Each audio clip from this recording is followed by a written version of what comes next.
कलाकार हैं, जो मैं थोड़ा नाम भी मिस कर गया हूँ, वो सभी और हमारे पूर्व एएसपी हेडक्वार्टर साहब, उनके साथ मनोरंजन जी, उनके साथ विभिन्न भूमिकाओं में जो अपने प्रतिभा यानी अभिनय प्रतिभा से आप लोगों को मंत्रमुग्ध किया, उन सभी लोगों के लिए एक बार जोरदार ताली हो जाए। देखिए, आज का दिन बड़ा शुभ दिन है कि आज आदरणीय भिखारी ठाकुर जी की जयंती भी है और उनकी जयंती के अवसर पर सारण में इस मंच पर इस नाटक की प्रस्तुति होना अपने आप में एक बड़ा गर्व का विषय है। तो एक बार भिखारी ठाकुर जी के लिए सारण में लेकर आए। और ये जो नाटक अभी आप लोगों ने देखा है, ये हजारों 5000 साल पहले इस हिंदुस्तान की धरती पर जो है ये घटित हुआ, लेकिन आज भी कहीं ना कहीं प्रासंगिक है। ये आज भी कहीं ना कहीं जो है चलता रहता है। इसीलिए एक दो लाइन जो है हमने लिखी थी फेसबुक पर कि भुला के गीता का ज्ञान, भुला के गीता का ज्ञान मानवता सदा ही हारी है, भुलाकर गीता का ज्ञान मानवता सदा ही हारी है, आज भी दुनिया के किसी न किसी कोने में महाभारत जारी है। ये महाभारत चलता रहेगा। ये महाभारत तब तक चलता रहेगा जब तक जिसके साथ अन्याय हुआ है उसके पक्ष में हम लोग खड़े नहीं हैं, जब तक उसको न्याय नहीं मिल जाता। ये महाभारत यही बताता है।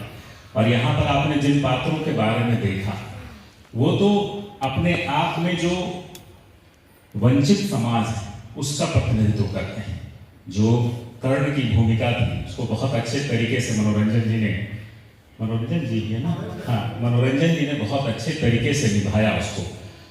वो विवशता, वो जो अभिनय की जो है उनकी क्षमता है, वो बड़ी खुल करके आई कर्ण की भूमिका में। और हम लोग अपने आसपास के इलाकों में भी देखते हैं, अपने आसपास भी ऐसे बहुत सारे लोग हैं जो वंचित हैं, जो शोषित हैं। तो हमारा कर्तव्य यहाँ से सिर्फ नाटक देख के ताली बजाना न रह जाए। हम लोग यहाँ से जब जाएं तो समाज में जो अंतिम पंक्ति पर लोग हैं, जो वंचित हैं, जो शोषित हैं, जो किसी वजह से पिछड़ गए हैं, जो समाज की मुख्य धारा में नहीं आ पा रहे, उनको हम लोग न्याय दिलाएं, उनको मुख्य धारा में लेकर के आए। यही आज हम लोग का ये कहीं ना कहीं जो है हम सबके जीवन से जुड़ा हुआ है। सबके साथ कहीं ना कहीं इस तरह की घटनाएं होती हैं, देखते हैं, लेकिन देख करके चुप नहीं रह जाना है।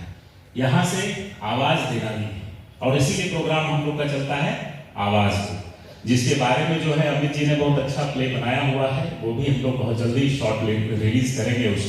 उसकी जो पृष्ठभूमि है वो भी यही है कि अपने जिले में, अपने आसपास जो है, जो बच्चियां हैं, महिलाएं हैं, जो अपने घरों में ही शोषित हैं, किसी भी तरीके से उनके साथ डोमेस्टिक वायलेंस हो रहा है, दहेज प्रताड़ना हो रही है, या जाने अनजाने में सोशल मीडिया के चक्कर में वो कहीं फंस गई है, कोई उनको जो है ब्लैकमेल कर रहा है, या किसी तरह का कोई छेड़खानी हो रही है, कोई तंग दबाव कर रहा है और वो अपनी आवाज हम लोग तक नहीं पहुंचा पा रहे, तो हम लोग उसके लिए उन तक एक मुहिम पहुंचा रहे हैं, जिसमें कि हेल्पलाइन नंबर है पुलिस का और डिस्ट्रिक्ट लीगल सर्विस अथॉरिटी का और नेशनल हेल्पलाइन। ये तीनों को हम लोग उसमें समायोजित कर रहे हैं। उस प्ले में 3 कहानियां होंगी कि कैसे इस चंगुल से बचना है। और मुझे खुशी हुई जब मैंने ज्वाइन किया था तब 99, 90, 95 अपहरण होते थे इस जिले में। आज की डेट में वो 50, 55, 60 तक आ गया है। मैं ये नहीं कहता कि मैंने कम कर दिया है, लेकिन हमारी मुहिम ये है कि वो बच्चियां, वो महिलाएं जो है, जो गायब हो जाती, जिसको ढूंढ नहीं पाते, हम लोग उसको ढूंढने की कोशिश करें कि किसी भी एक चेहरे पे मुस्कान ले आए। यही हमारे वर्दी पहनने की सार्थकता होगी, यही प्रशासन की जो है समाज के प्रति कर्तव्य जो है उसको पूरा करने की सार्थकता होगी।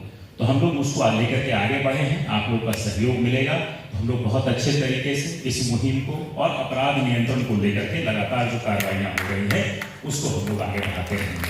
इसी कड़ी में अमित जी ने मेंशन किया कि आपके सारण जिले का नाम पूरे देश में रोशन हुआ है। माननीय प्रधानमंत्री जी, माननीय गृह मंत्री जी ने भी प्रशंसा करी है और अब एक नाम दिया गया है सारण पुलिस मॉडल। तो ये जो है गौरव का विषय है बिहार पुलिस के लिए। बिहार राज्य का पूरे देश में जो है प्रतिनिधित्व हुआ जिसमें कि हम लोगों ने केस को प्रेजेंट किया और जिसको जो है अनुसरण करने के लिए बोला गया कि हाँ ये मॉडल इस पे अनुसरण करना है। और साथ ही जो नए कानून बने हैं उसमें जो है अब हमें विक्टिम के चेहरे पे स्माइल लानी है। विक्टिम के चेहरे पे स्माइल कैसे आएगी? जब उसको न्याय सही समय पर मिलेगा।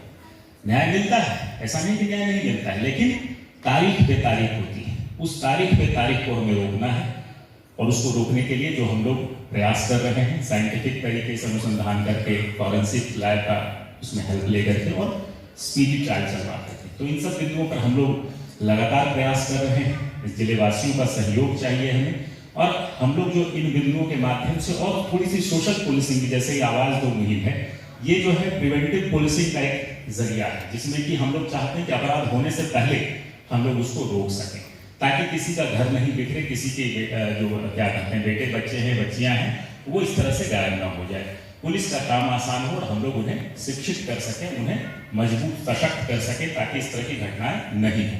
तो इन्हीं सब बिंदुओं के साथ लगातार हम लोग मंथन कर रहे हैं, और मुझे खुशी है कि पूरे जिले का, पूरे जिला पुलिस, पूरी प्रशासन, जो न्यायालय है, न्यायालय से भी काफी सपोर्ट मिला है। तो मैं इस मंच से सभी को तहे दिल से धन्यवाद करता हूं और आशा करता हूं कि ये जो टीम है ये और बेहतर परफॉर्मेंस और अच्छी जगह पर करे, और यही नहीं पटना में, दिल्ली तक जाए, आप इंटरनेशनल थिएटर फेस्टिवल में भी जाएं।